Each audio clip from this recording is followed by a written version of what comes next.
नमस्कार। आज हम डिस्कस करेंगे इंपॉर्टेंट करंट अफेयर के क्वेश्चन। आप नेशनल इंटरनेशनल अफेयर के क्वेश्चन भी कह सकते हैं। हर एक question exam point of view से इंपॉर्टेंट है और डेफिनेटली आने वाले एग्जाम्स में आपकी हेल्प करेगा, जैसे कि पहले भी करता रहा है। देखिए, चाहे आप तैयारी कर रहे हैं अपकमिंग टीजीटी के एग्जाम के लिए, आप तैयारी कर रहे हैं अपकमिंग जेवीटी के एग्जाम के लिए, या फिर आप और भी अपकमिंग पब्लिक सर्विस कमीशन के पेपर या फिर एचपीआरसी के अपकमिंग एग्जाम के लिए तैयारी कर रहे हैं, आपको डेफिनेटली हेल्प मिलेगी, जैसे कि पहले भी मिलती रही है। अभी आपने देखा कि पेपर 1 भी हुआ, जो अभी जो है वो असिस्टेंट डिस्ट्रिक्ट अटॉर्नी का पेपर हुआ था और एसीएफ का पेपर भी हुआ। चाहे करंट अफेयर लास्ट ईयर के भी पूछे गए थे, वो भी हमारी इस उत्तीर्ण सीरीज से जो है वो कवर हुए थे। तो इसीलिए ये सीरीज बहुत ज़्यादा इंपॉर्टेंट है। जहां पर भी करंट अफेयर, जिस भी एग्जाम में करंट अफेयर जो है पूछे जाएंगे, उस एग्जाम में डेफिनेटली आपकी ये हेल्प करेंगे। अभी हम क्वेश्चन नंबर 1 से डिस्कशन को स्टार्ट करते हैं। बोलते हैं the 2025 Nobel prize in chemistry has been awarded for discovery in which field. तो बोलते हैं कि रसायन विज्ञान यानी कि केमिस्ट्री में 2025 का नोबेल पुरस्कार दिया गया है। ये किस क्षेत्र में खोज के लिए जो है वो दिया गया है। अभी 2025 के नोबेल पुरस्कार जो है वो दिए गए, और जो 2025 का नोबेल पुरस्कार दिया गया केमिस्ट्री में, वो किस फील्ड में दिया गया? वो दिया गया development of metal organic frameworks में। ऑप्शन बी जो है वो सही आंसर है, development of metal organic framework. थोड़ा डिटेल से जानेंगे, यहाँ पर थोड़ा डिटेल से देखिए, तब आपको अच्छे से पता चलेगा कि किस फील्ड में ये दिया गया है। पहले देखिए दिया किस किस को दिया गया है। एक प्रोफेसर एम याग्नी हैं, एक प्रोफेसर एम यागी हैं, ये जॉर्डन अमेरिका के हैं और इनको दिया गया है। इनके साथ साथ 2 और अन्य लोग हैं जिनको दिया गया है। एक सुसुमू किटागवा हैं, ये जापान के हैं, और एक जो है वो यूके बॉर्न रिचर्ड रॉब्सन है, इनको जो है वो दिया गया। तो इन 3 लोगों को दिया गया है। कितने लोगों को दिया गया है? 2025 का नोबेल पुरस्कार केमिस्ट्री में 3 लोगों को जो है वो दिया गया है। अब इन्होंने जो डिस्कवरी की है मेटल ऑर्गेनिक फ्रेमवर्क MOF की, उसके लिए इनको दिया गया है। इसमें क्या इंक्लूड है? इसमें जो है वो जो रेगिस्तान की जो एयर होती है, रेगिस्तान की हवा होती है, वहाँ से जो है वो पानी निकालने का इन्होंने जो है वो विधि बनाई है, तकनीक जो है वो बनाई है। यूजेस, इन्होंने जो टेक्निक बनाई है उसमें जो है वो capturing carbon dioxide and harvesting water from desert air. ठीक है, जो आपकी रेगिस्तान की जो आपकी हवा है, वहाँ से जो है वो पानी बनाने की तकनीक जो है वो इन्होंने खोजी है, और उसके लिए ही इनको ये प्राइज जो है वो दिया गया है, नोबेल पुरस्कार केमिस्ट्री का। ठीक है, तो ये बड़ा ही सिंपल सा है कि किस फील्ड में दिया गया है और किस फील्ड में दिया गया है। ये जो मेटल ऑर्गेनिक फ्रेमवर्क है, ये क्या होता है? देखो, इनके द्वारा एटम बनाए गए हैं जिसमें बड़े बड़े खाली हिस्से जो हैं वो होते हैं, और इनमें क्या होता है, गैस और अन्य रासायनिक पदार्थ जो हैं वो आसानी से गुजर सकते हैं, और इसी टेक्निक को जो है वो मेटल ऑर्गेनिक फ्रेमवर्क जो है वो बोला जाता है। ठीक है, तो ये केमिस्ट्री का काम है, इसके लिए इनको ये प्राइज जो है वो दिया गया। तो मेटल ऑर्गेनिक फ्रेमवर्क भी आपने जान लिया। बाकी जो रेगिस्तान की हवा है, वहाँ से पानी बनाने वाली तकनीक है, उसके बारे में भी आपने जान ही लिया। अगला क्वेश्चन देखेंगे हमारे पास क्या पूछा गया है। अगले क्वेश्चन में बोला गया है, which of the following state UT has become the first to conduct a full population estimation of snow leopard. तो बोलते हैं कि निम्नलिखित में से कौन सा राज्य या केंद्र शासित प्रदेश जो है वो हिम तेंदुओं की पूर्ण जनसंख्या अनुमान लगाने वाला पहला राज्य जो है वो बन गया है। तो हिम तेंदुओं यानी कि स्नो लेपर्ड की जो है वो, एक तरह से आप कहेंगे कि स्नो लेपर्ड की जो है वो जो पॉपुलेशन है उसको एस्टिमेट लगाने के लिए जो है वो एक सेंसस टाइप में कंडक्ट करवाया गया। ये किसके द्वारा करवाया गया? ये हमारे हिमाचल के द्वारा ही कराया गया। ऑप्शन सी इसका सही आंसर होगा। देखिए, हिमाचल प्रदेश में ये भी पता चला है कि स्नो लेपर्ड की पॉपुलेशन जो है वो इंक्रीज़ हो गई है। 2021 में ये 51 हुआ करती थी, अभी इंक्रीज़ होकर ये 83 जो है वो आ गई है। 83 ये पॉपुलेशन जो है वो हो गई है, और अलग अलग कैमरे जो था वो जंगलों में लगाए गए थे, जैसे कि पांगी के क्षेत्र हैं वहाँ पर लगाए गए थे, किन्नौर में, लाहौल स्पीति में लगाए गए थे। ठीक है जी, और जो ग्रेट नेशनल हिमालयन पार्क आता है वहाँ पर लगाए गए थे, ग्रेटर हिमालयन नेशनल पार्क में भी लगाए गए थे, और वहाँ पर लगभग 271 कैमरे ये सब जगह जो था वो लगाए गए थे, और कैमरों से ही पता चला कि कितने स्नो लेपर्ड जो हैं वो हैं। 83 जो है वो इनकी पॉपुलेशन जो है वो अभी यहाँ पर जो है वो आंकी गई है। 83 पॉपुलेशन है, इतना सही डाटा दिया गया था हिमाचल के बारे में। इसको हम गिरिराज पत्रिका में भी ज़रूर पढ़ेंगे, जब गिरिराज पत्रिका में जो है ये क्वेश्चन जो है वो आएगा, परंतु फिलहाल हम करंट अफेयर में पढ़ रहे हैं, तो इतना सा यहाँ से ध्यान रखना। अगला क्वेश्चन देखिए, बोलते हैं according to national crime record bureau NCRB की यहाँ पर बात की जा रही है, नेशनल क्राइम रिकॉर्ड ब्यूरो की। ये बोलते हैं एक रिपोर्ट निकालता है, इसमें बोलते हैं highest number of farm suicide जो है वो 2023 में कहाँ पर रिपोर्ट किए गए हैं। अभी ये पता चला है कि हाईएस्ट नंबर ऑफ जो फार्म सुसाइड यानी कि कृषि से रिलेटेड हत्याएं, किसी ने कृषि से रिलेटेड लोन लिया था, कोई किसान था, फिर उसने आत्महत्या कर ली, इस तरह से फार्म सुसाइड जो हुए वो सबसे ज़्यादा कहाँ पर हुए, वो सबसे ज़्यादा जो था वो महाराष्ट्र में रिपोर्ट किए गए। ऑप्शन ए जो है वो इसका सही आंसर होगा। यहाँ से ये पता चला कि 2023 में जो है वो 10,786 टोटल जो है फार्म सुसाइड जो है फार्मर्स के द्वारा एग्रीकल्चर से रिलेटेड जो है वो सुसाइड किए गए, और सबसे ज़्यादा नंबर ऑफ सुसाइड जो है वो महाराष्ट्र में है। अप्रॉक्सीमेटली 38.5% सुसाइड जो है वो महाराष्ट्र में है। फिर दूसरे नंबर पर जो है वो कर्नाटक है, जहाँ पर हाईएस्ट नंबर ऑफ सुसाइड जो है वो किसानों के द्वारा जो था वो किए गए। अगर हम बात करते हैं सुसाइड के बारे में ही यहाँ पर, तो अलग अलग तरह के सुसाइड होते हैं। कोई फार्म सुसाइड हो गया, कोई स्ट्रेस में आकर सुसाइड हो गया, कोई एजुकेशन से रिलेटेड सुसाइड हो गए। तो जितने तरह के भी सुसाइड होते हैं उसमें 6.3% जो है वो टोटल कंट्रीब्यूशन फार्म सुसाइड का ही जो है वो रिपोर्ट किया गया है। टोटल सुसाइड हमें देखने को मिले 1,71,418 2023 में, जिसमें से जो है वो 10,786 जो है वो सुसाइड जो है वो फार्म सुसाइड है। देखो कुछ ऐसे स्टेट भी हैं जहां पर जो है वो कुछ ज़्यादा सुसाइड या फिर कोई भी सुसाइड जो है वो रिपोर्ट नहीं किया गया है फार्म बेल्ट में, जैसे कि वेस्ट बंगाल, बिहार, उड़ीसा, झारखंड, हिमाचल प्रदेश, अरुणाचल प्रदेश, गोवा, मणिपुर, मिजोरम, नागालैंड, त्रिपुरा, चंडीगढ़, दिल्ली, लक्षद्वीप हो गया। यहाँ पर जो है वो ऐसे सुसाइड जो है वो रिपोर्ट नहीं किए गए हैं जो फार्म से जो है वो संबंधित हैं। ठीक है जी, तो ये NCRB का डाटा जो है वो कहता है। कन्फ्यूज़न इस डाटा में बिल्कुल भी नहीं होनी चाहिए। सबसे ज़्यादा नंबर ऑफ सुसाइड महाराष्ट्र में, फिर कर्नाटक में जो है रिपोर्ट किए गए। कुछ ऐसे स्टेट भी मैंने आपको बताए जहां पर बिल्कुल भी सुसाइड जो है वो रिपोर्ट नहीं किया गया फार्म से रिलेटेड, परंतु ऐसे स्टेट नहीं पूछे जाएंगे। हाईएस्ट जहां पर ज़्यादा सुसाइड रिपोर्ट किए गए हैं वो पूछे जाएंगे, महाराष्ट्र, कर्नाटक, और तीसरे नंबर पर भी आंध्र प्रदेश, ध्यान रख लेना। चौथे नंबर पर मध्य प्रदेश हो गया, पांचवें नंबर पर तमिलनाडु हो गया। तो ये टॉप के 5 ही आप ध्यान रख लीजिए, कुछ भी आपसे पूछ सकते हैं एग्जाम में। मैं इतना डिटेल में इसलिए बता देता हूँ कि कोई भी क्वेश्चन आपसे बड़े डेप्थ में पूछ लिया जाए तो वो डेप्थ वाला क्वेश्चन भी आप सॉल्व कर पाए। अगला क्वेश्चन देखेंगे हमारे पास क्या पूछा गया है। अगले क्वेश्चन में बोलते हैं international monetary fund predicts global GDP growth at %% for 2025। तो बोलते हैं अंतर्राष्ट्रीय मुद्रा कोष ने 2025 के लिए वैश्विक GDP वृद्धि %% की भविष्यवाणी जो है वो की है। तो इंटरनेशनल मॉनेटरी फंड यानी कि IMF की यहाँ पर जो है वो बात हो रही है। IMF ने जो है वो 2025 के लिए जो है वो ग्लोबल GDP में जो है वो 3.0% की वृद्धि की जो है वो प्रेडिक्शन की है। ऑप्शन ए 3% जो है वो सही आंसर हो जाएगा। यहाँ पर हम IMF की बात जो है वो करेंगे, इंटरनेशनल मॉनेटरी फंड की बात जो है वो करेंगे। IMF की स्थापना जो था वो कब की गई थी, इसका हेडक्वार्टर जो है वो कहाँ पर स्थित है, ये क्वेश्चन जो है वो IMF के बारे में पूछे जाते हैं। IMF की स्थापना की अगर हम बात करते हैं कि इसकी स्थापना जो था वो कब की गई थी, तो इसकी स्थापना जो था वो 1944 में इसकी स्थापना की गई थी, और ये 1945 में जो था वो अस्तित्व में आ गया था। अगर हम इसके हेडक्वार्टर की बात करते हैं कि IMF का हेडक्वार्टर जो है वो कहाँ पर स्थित है, वॉशिंगटन DC में जो है वो IMF का हेडक्वार्टर जो है वो स्थित है। तो IMF की स्थापना, इसका हेडक्वार्टर, IMF के द्वारा जो ग्लोबल GDP ग्रोथ जो है प्रेडिक्ट की गई है वो भी आपको यहाँ पर पता चला। अगला क्वेश्चन देखेंगे हमारे पास जो है वो क्या पूछा गया है। अगले क्वेश्चन में बोलते हैं exercise Konkan 25 is conducted between India and which country. ये एक्सरसाइज कोंकण अभी हुई, ये बोलते हैं कि एक्सरसाइज कोंकण जो हुई ये इंडिया और किस कंट्री के बीच में जो है वो हुई, ये इंडिया और यूनाइटेड किंगडम के बीच में जो है वो हुई। ऑप्शन इसका बी जो है वो सही आंसर हो जाएगा।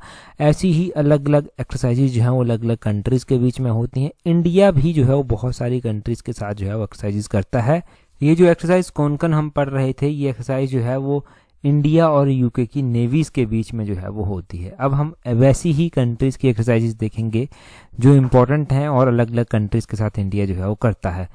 इंडिया और कजाकिस्तान के बीच में जो है वो एक्सरसाइज प्रबल दोस्तिक होती है। इंडिया और किर्गिस्तान के बीच में जो है वो एक्सरसाइज खंजर जो है वो होती है। इंडिया और मालदीव्स के बीच में जो है वो एक्सरसाइज इक्विवेरियन होती है।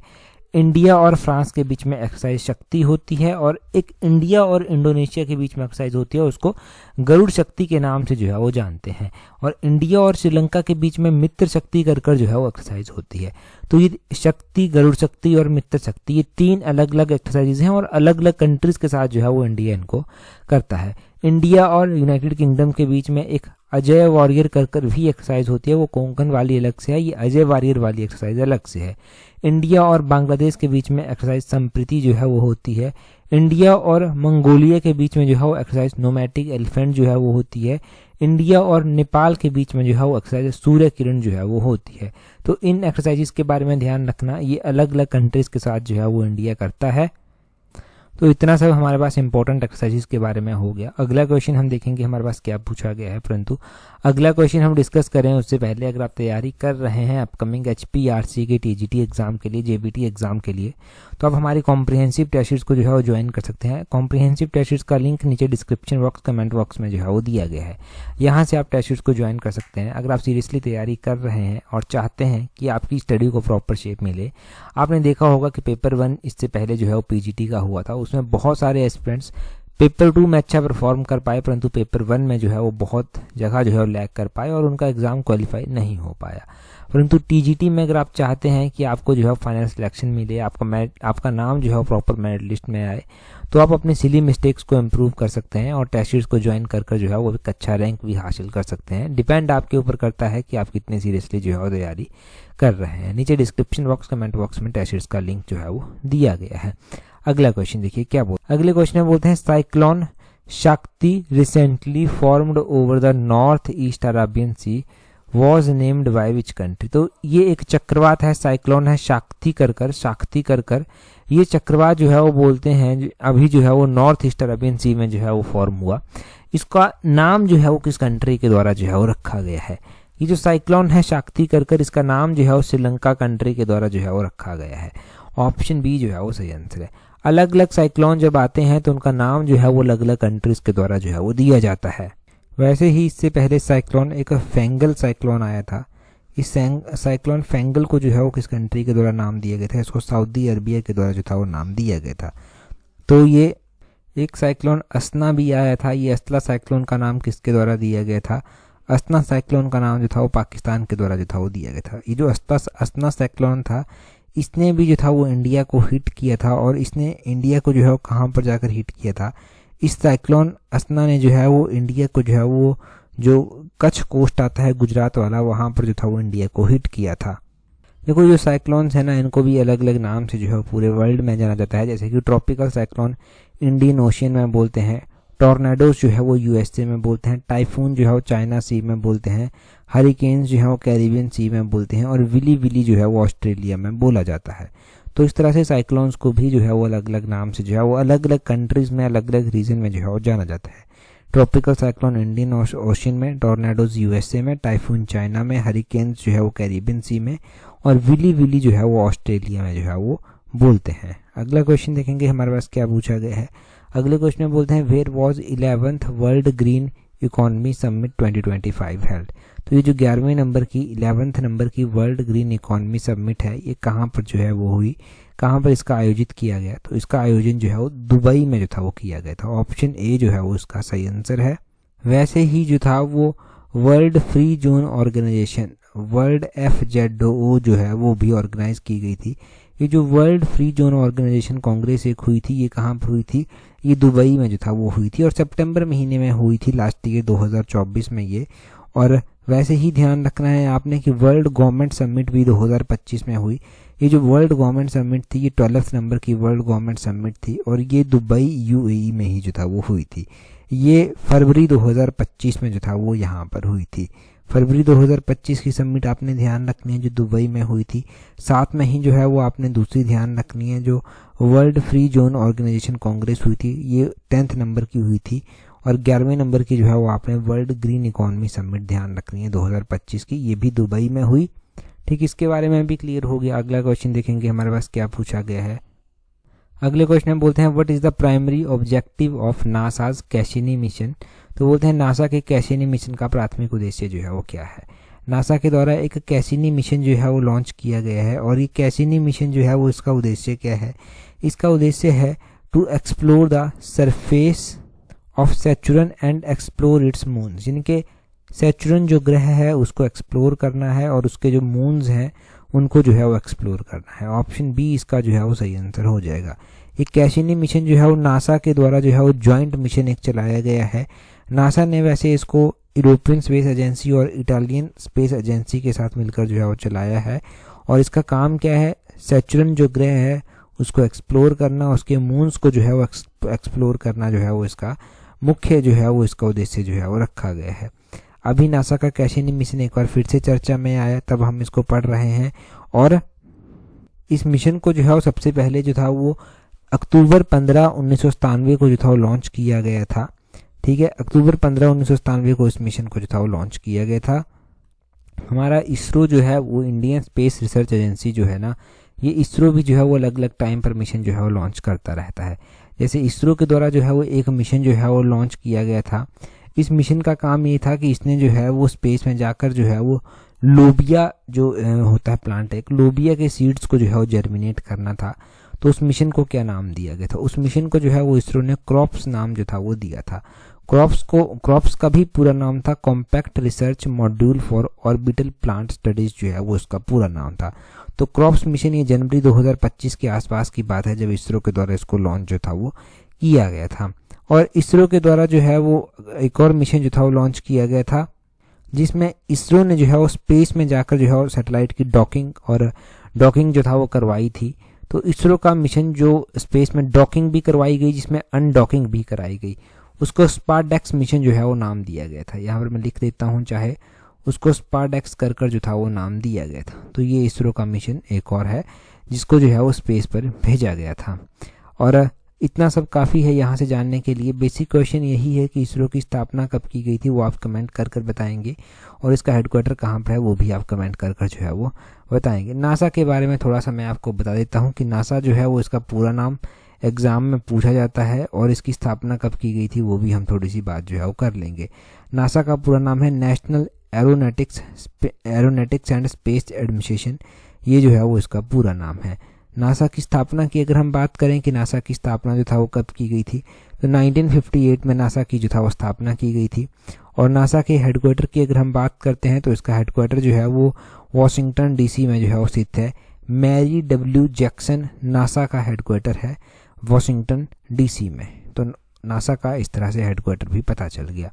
अगला क्वेश्चन देखिए क्या बोलते हैं recently who among the following won the Nobel prize in physics in 2025। तो बोलते हैं कि भौतिकी में जो है वो नोबेल पुरस्कार दिए गए हैं 2025 में। तो फिजिक्स में जो नोबेल प्राइज़ दिया गया है वो किसको जो है वो दिया गया है, फिजिक्स में जो नोबेल प्राइज़ दिया गया है वो किसको दिया गया है, वो आपने ध्यान रखना है। जॉन क्लार्क को दिया गया है, माइकल एच डेवोरेट को दिया गया है, और जॉन एम मार्टिनिस को जो है वो दिया गया है। ऑप्शन बी जो है वो इसका सही आंसर हो जाएगा। जॉन क्लार्क, जो माइकल एच डेवोरेट है इनको, और जॉन एम मार्टिन्स को जो है वो दिया गया है। थोड़ा सा डिटेल से ही जान लेते हैं। रॉयल स्वीडिश एकेडमी जो है वो इन अवार्ड्स को जो है वो देती है, और फिजिक्स में जो अवार्ड दिए गए हैं वो माइकल एच डेवोरेट को दिया गया है, यूएस के ये हैं। और इनके अलावा जॉन क्लार्क और जॉन एम मार्टिन को दिया गया है, ये भी यूएस के ही जो है वो रहने वाला है। इनकी डिस्कवरी जो है वो है इनकी discovery macroscopic quantum mechanical tunnelling and energy quantisation in the electric circuit. इसके ऊपर इनकी डिस्कवरी है जिसके लिए इनको ये अवार्ड जो है वो दिया गया है। थोड़ा सा हिंदी में इसके बारे में बताऊं तो ये पुरस्कार जो है वो बिजली के सर्किट में बड़े पैमाने पर क्वांटम टनलिंग और ऊर्जा के स्तरों की खोज के लिए जो है वो दिया गया है। ये फिजिक्स में जो है वो दिया गया है इसके लिए। अच्छा, फिजिक्स में दिया गया है। अभी 2025 के प्राइज़ जो है वो दिए गए हैं। ये प्राइज़ 1901 से जो है वो दिए जा रहे हैं। नोबेल प्राइज़ की मैं बात कर रहा हूँ। नोबेल प्राइज़ 1901 से दिए जा रहे हैं, और 2024 तक का अगर हम डाटा देखते हैं तो 2024 तक टोटल 226 नोबेल पुरस्कार जो है वो अभी तक दिए जा चुके थे। 2024 में जो नोबेल पुरस्कार फिजिक्स में दिया गया था वो मशीन लर्निंग में फिजिक्स का जो इस्तेमाल है उसके लिए जो था वो दिया गया था। परंतु 2024 से ज़्यादा इम्पोर्टेंट अब 2025 का हो जाता है, क्योंकि अभी ये पुरस्कार दिया गया।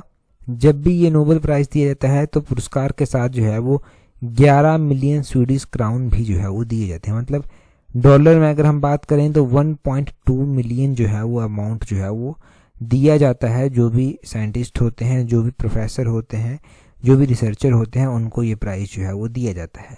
बाकी के नोबेल पुरस्कार भी जो है वो अनाउंस कर दिए गए हैं, कुछ किए जाएंगे अभी। तो उनकी भी हम चर्चा जो है वो करेंगे। अगर हाँ नोबेल प्राइज़ की हम बात कर ही रहे हैं तो यहाँ पर ये ज्ञात होना चाहिए कि नोबेल प्राइज़ टोटल कितने फील्ड में दिया जाता है, कितने क्षेत्रों में जो है वो नोबेल पुरस्कार दिया जाता है। तो टोटल 6 एरियाज में जो है वो नोबेल पुरस्कार जो है वो दिया जाता है।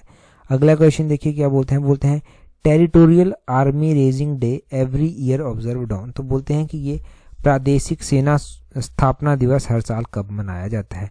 टेरिटोरियल आर्मी रेजिंग डे जो है वो हर साल कब मनाया जाता है। अगर हम इस डे की बात करें कि ये कब मनाया जाता है तो ये अक्टूबर के महीने में जो है वो मनाया जाता है, और अक्टूबर के महीने में भी जो है ये 9 अक्टूबर को जो है वो मनाया जाता है। ऑप्शन बी जो है वो इसका सही आंसर है। 9 अक्टूबर को ये इम्पोर्टेंट डे जो है वो मनाया जाता है। अगर हम बात कर ही रहे हैं इस इम्पोर्टेंट डे की, तो इस इम्पोर्टेंट डे के बारे में आपने ध्यान रखना है कि इस बार 76th ये जो है वो डे मनाया गया, territorial army raising day 76th मनाया गया। टेरिटोरियल आर्मी की स्थापना कब की गई थी? टेरिटोरियल आर्मी की स्थापना 1949 में जो था वो की गई थी। 1949 में इसकी स्थापना की गई थी। और इस तरह के और भी इम्पोर्टेंट डे मनाए जाते हैं, परंतु साथ ही साथ में आपने ध्यान रखना है कि 9 अक्टूबर की जब बात हो ही रही है तो 9 अक्टूबर को हम एक और इम्पोर्टेंट डे जो है वो मनाते हैं। वो 9 अक्टूबर को हम जो है वो वर्ल्ड पोस्ट डे जो है वो मनाते हैं। कौन सा? वर्ल्ड पोस्ट डे जो है वो हम 9 अक्टूबर को जो है वो मनाते हैं। और 9 अक्टूबर को वर्ल्ड पोस्ट डे जो है वो मनाया जाता है। और वर्ल्ड पोस्ट डे की बात की जाए तो इसकी स्थापना कब की गई थी और ये जो है मनाया क्यों जाता है? तो देखिए, यूनिवर्सल पोस्टल यूनियन की स्थापना की गई थी 1874 में, और इसकी स्थापना 9 अक्टूबर को की गई थी स्विस की कैपिटल बर्न में। और इसीलिए जो है वो इसको जो है हम 9 अक्टूबर को जो है वो मनाते हैं वर्ल्ड पोस्ट डे को। तो वर्ल्ड पोस्ट डे का कॉन्सेप्ट भी आपने क्लियर कर लिया। अभी हम अगला क्वेश्चन जो है वो देखेंगे। नेक्स्ट क्वेश्चन देखिए क्या बोलते हैं विच of the following country won Asia cup 2025। तो बोलते हैं कि एशिया कप 2025 जो है वो किस कंट्री के द्वारा जो है वो जीता गया। अच्छा, किस कंट्री ने ये जीता और जिस कंट्री ने ये जीता है उसने किस कंट्री को हराया है, ये दोनों ही चीज़ें आप कमेंट कर जो है वो बताएंगे, क्योंकि ये दोनों ही चीज़ें मैंने आपको डिटेल में जो है वो बताई हैं। ऐसा क्वेश्चन एग्जाम में पूछा जाता है कि किस कंट्री के द्वारा ये जीता गया और किस कंट्री को जो है वो उसने हराया। तो उसी हिसाब से जो है वो आप कमेंट कर भी बताइए। एक प्रॉपर रिवीजन आपका साथ में हो जाएगा। हाँ, टेलीग्राम पर अगर आपने अभी तक भी हमें ज्वाइन नहीं किया है, टेलीग्राम पर ज्वाइन करने के लिए अपने टेलीग्राम से @allexam31 करके जो है वो सर्च करना। आपको हमारा टेलीग्राम चैनल जो है वो मिल जाएगा। टेलीग्राम पर ज़रूर ज्वाइन कर लें अगर अभी तक नहीं किया है। आज की इस वीडियो में इतना ही है। That's all for today. Thank you very much for watching and listening it very patience.